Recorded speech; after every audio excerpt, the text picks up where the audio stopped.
Hello students, आप doctor Anupreeta Mishra के electrical engineering channel पर डीसी जनरेटर से रिलेटेड, डीसी मशीन से रिलेटेड टॉपिक्स पढ़ रहे हैं। आज मैं पढ़ाने जा रही हूँ लैप वाइंडिंग और वेव वाइंडिंग का डिस्क्रिप्शन और थोड़ा बहुत उनके बीच का डिफरेंस। अगर आप टेबुलर फॉर्म में लिख पाएँ तो बहुत ही अच्छा होगा। इसको मैं पॉइंट वाइज बता रही हूँ, आप इसको टेबुलर फॉर्म में कन्वर्ट कर लीजिएगा। यहाँ पर मैंने सिंपलेस्ट डायग्राम बताया लैप वाइंडिंग का। लैप वाइंडिंग मतलब जिसमें नंबर ऑफ पैरेलल पाथ्स ज़्यादा होते हैं। नंबर ऑफ पैरेलल पाथ्स भी किसी में number of parallel paths equal to number of poles हो सकते हैं और किसी में number of parallel paths equal to twice of number of poles हो सकते हैं। तो इसे हम सिंप्लेक्स बोलते हैं, number of parallel paths equal to number of poles का, और ड्यूप्लेक्स बोलते हैं number of parallel paths equal to twice of number of poles के। तो ये है, ये सिंपलेस्ट फिगर है, मैंने बताया हुआ है। एक कॉइल जो है, कॉइल मतलब दो कंडक्टर से एक टर्न बन रहा है और कई कंडक्टर से एक कॉइल बन रही है। तो एक कॉइल ये रिप्रेजेंट की है पूरी। तो कॉइल का ये स्टार्टिंग पॉइंट जो है, मतलब ये एंड स्टार्टिंग है कॉइल का जो नॉर्थ पोल के अंडर में, और अगला सेगमेंट उसका साउथ पोल के अंडर में आएगा, पर वो कनेक्टेड होता है एंड, फिनिशिंग एंड जो होता है कॉइल का वो नेक्स्ट कम्यूटेटर सेगमेंट से ही कनेक्टेड होता है। ये कम्यूटेटर सेगमेंट है, 1 से अगर कॉइल 1 शुरू हुई है और 2 पर ही एंड होगी, नेक्स्ट कम्यूटेटर सेगमेंट पर ही खत्म होगी, और फिर उसी कम्यूटेटर सेगमेंट से अगली कॉइल शुरू हो जाएगी। तो ये रेड से मैंने नेक्स्ट कॉइल बताई है। तो आप देखिए फिनिशिंग एंड 1 कॉइल का जहां हो रहा है वहीं स्टार्टिंग एंड अगली कॉइल का भी हो रहा है। और ये कंडक्टर्स है, ये एंड कनेक्शंस है, ये फ्रंट कनेक्शंस है कम्यूटेटर पर। इस तरीके से ये लैप वाइंडिंग होती है। लैप वाइंडिंग जो है वो नंबर ऑफ ब्रशेस जो होते हैं, जैसे number of parallel paths number of poles के बराबर है, और नंबर ऑफ ब्रशेस भी नंबर ऑफ पोल्स के बराबर होता है। मतलब अगर 4 पोल की मशीन होगी ना, तो मैं उसे कैसे शो कर सकती हूँ 4 पोल की मशीन को? ऐसे, ये 2 पोल्स हो गए नॉर्थ, और ये 2 पोल्स हो गए, ये साउथ नॉर्थ। इसी पैटर्न में नॉर्थ और साउथ पोल का एग्जिस्टेंस होता है। और ये कम्यूटेटर सेगमेंट, जितने नंबर ऑफ कंडक्टर्स होंगे उतने कम्यूटेटर सेगमेंट हो गए, पर ब्रशेस जो होंगे उस कम्यूटेटर सेगमेंट पर 4 होंगे, और जितने पॉजिटिव पोलैरिटी वाले ब्रशेस होंगे उतने ही नेगेटिव पोलैरिटी वाले ब्रशेस होंगे।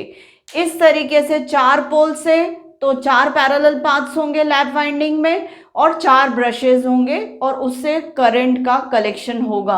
2 पॉजिटिव पोल्स वाले ब्रशेस से आई करंट, मतलब 2I करंट लिंक होगा, और माइनस माइनस से आई करंट जाएगा। इस तरीके से ब्रशेस भी कितने होते हैं? जितने नंबर ऑफ पोल्स होते हैं, मतलब पैरेलल पाथ्स जितने नंबर ऑफ पोल्स अगर सिंप्लेक्स है तो, और ब्रशेस भी नंबर ऑफ पोल्स के बराबर होते हैं।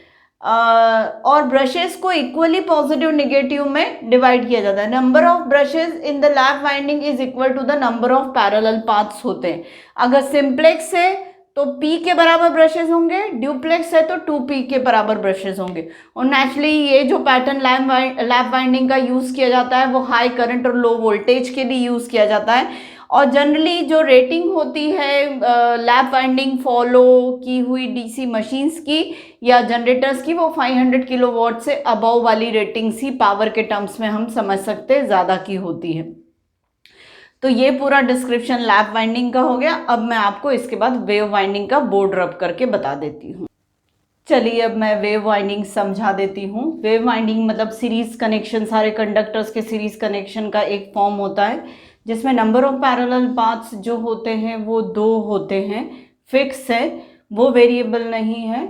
और यहाँ पर जब एक कॉइल का फिर से मैं बता दूँ, 2 कंडक्टर से एक टर्न बनता है और कई टर्न से एक कॉइल बनती है। अगर 16 कंडक्टर से 16 कंडक्टर्स में वेव वाइंडिंग जनरेट करना है तो 8-8 कंडक्टर से 2 पैरेलल पाथ्स बनेंगे, और 8-8 कंडक्टर की एक कॉइल बनेगी, मतलब 4 टर्न की एक कॉइल बनेगी। तो इस तरीके से आप इसे समझ सकते हैं। शायद थोड़ा सा मैंने गलत बता दिया था लैप वाइंडिंग में, गलत नहीं, बोलने में गलती हो गई थी मेरे से। तो फिर से मैं रिपीट कर दूं, 2 कंडक्टर से एक टर्न और कई टर्न से एक कॉइल बनती है। तो एंड ऑफ वन कॉइल मतलब एक कॉइल जो ये रेड वाली शो हो रही है, इसका जो एंड है that is the starting of another coil, वहीं से दूसरी कॉइल स्टार्ट होती है ऑफ द सेम पोलैरिटी, मतलब दोनों कॉइल्स में करंट सेम डायरेक्शन में बहता है, पर स्टार्टिंग और एंड के बीच में कई कम्यूटेटर सेगमेंट्स का डिस्टेंस आ जाता है। लैप में नेक्स्ट कॉन्सेक्यूटिव कम्यूटेटर सेगमेंट पर ही end of the coil and then starting of the coil होता है। Also known as series winding because coils are connected in series. ये सारी जो ये कॉइल है जो कई टर्न्स की, यहाँ दिखाने के लिए सिर्फ 2 कंडक्टर से दिखा रहे, पर मेनी कंडक्टर से भी हो सकता है। तो ये जो कॉइल है ये जो है वो सीरीज में कनेक्टेड होते हैं, मतलब एक कॉइल फिर दूसरी कॉइल सीरीज में कनेक्टेड होते हैं। और ये 2 टाइप की होती है, एक प्रोग्रेसिव होती है और एक रेट्रोग्रेसिव होती है। प्रोग्रेसिव मतलब ऐसी और रेट्रोग्रेसिव मतलब एक टर्न मतलब एक कॉइल बनी और वो प्रीवियस कम्यूटेटर सेगमेंट से कनेक्टेड होता है, फिर कॉइल बनी फिर वो प्रीवियस, मतलब लेफ्ट साइड के कम्यूटेटर सेगमेंट से हर कॉइल का एंड कनेक्शन होता है।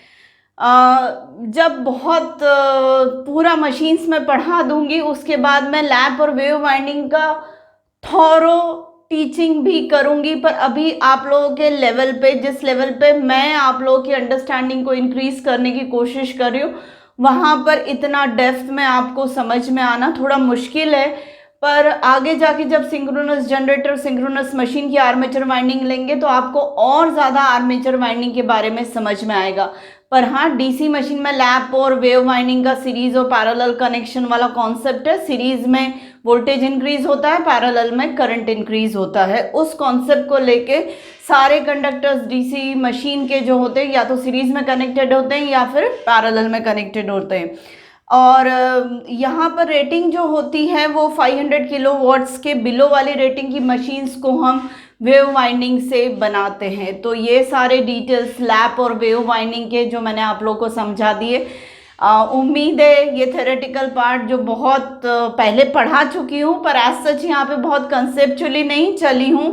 कंसेप्चुअली सिर्फ उनके फिगर्स थे थोड़े बहुत जिसको आप याद कर लीजिए, और थ्योरेटिकल क्वेश्चन एग्जाम में आता है तो लैप और वेव वाइंडिंग के बारे में आप ये इस टाइप के फिगर्स बना के और ये पॉइंट्स में या टेबुलर फॉर्म में इन पॉइंट्स को कर लीजिए और फिर आप एक्सप्लेन कर सकते हैं और वो क्वेश्चन अटेम्प्ट कर सकते हैं। इसके बाद नेक्स्ट वीडियो में मैं ईएमएफ इक्वेशन डिराइव करना बता दूंगी, और उसके बाद फिर मैं कम्यूटेशन नहीं, उसके बाद मैं पहले लूँगी आर्मेचर रिएक्शन, फिर कम्यूटेशन प्रोसेस।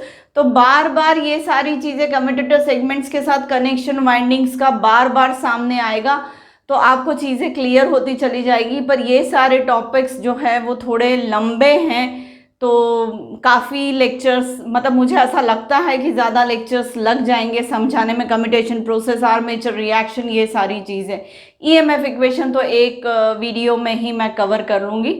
तो उम्मीद है आपको आज का मेरा वीडियो कंटेंट समझ में आया होगा और पसंद आया होगा, तो तुरंत लाइक कर दीजिए और मेरे चैनल को सब्सक्राइब करिए। Thank you.